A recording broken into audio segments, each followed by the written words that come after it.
Hey, remember that Palm Springs trip your friends always talk about taking but never put on the calendar? It's actually happening.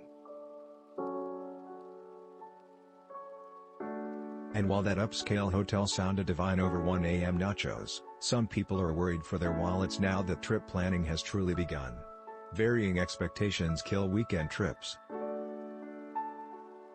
Different income levels, spontaneous add-on activities and not budgeting adds stress to what's supposed to be a fun getaway.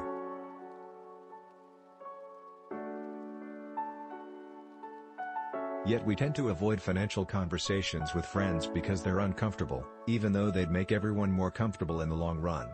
We really can't talk about money without talking about the emotions of money, says Becky White, founder and chief executive of Los Angeles Spa. A lot of people aren't used to being upfront about where they're at and what they can budget for, and the fact that we're all in really different places. While you don't need to pass around your paychecks, it's helpful to gauge how much each person on the trip is willing to spend. White recommends changing the language we use to discuss money. Instead of saying, "I can't afford that," try, "That's not in my spending plan."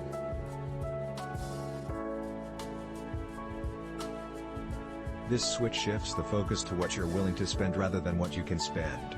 Keep in mind that finances are just the tip of the iceberg, says Gitu Bhatia, who has a doctorate of psychology and practices in Los Angeles. The discomfort wrapped up in talking about money isn't often about money itself, it's about the power struggles that come with it. It's the other stuff, how people have grown up, what their family's attitude towards money is. All of those things are not apparent to most of us, Bhatia says. Even within relationships, one person has more ease of spending money, another person may have a lot of fear attached to money. So there's deeper things that sometimes get touched on without people being aware. A vacation with friends is a lifelong memory at best, and severs relationships at worst. To keep your time together as stress-free as possible, try these financial tips. Are you staying at a high-end bungalow or cramming into the cheapest Motel 6 you can find? What activities are you doing? How much are you willing to spend on dinner? Some may be able to pull off spur-of-the-moment Vegas trips, but don't assume everyone can.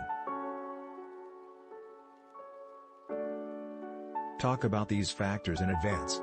While we often want to be spontaneous, planning ahead gives friends time to budget, says Flynanced founder Cinneah El-Amin, who teaches working women how to build wealth and save for travel.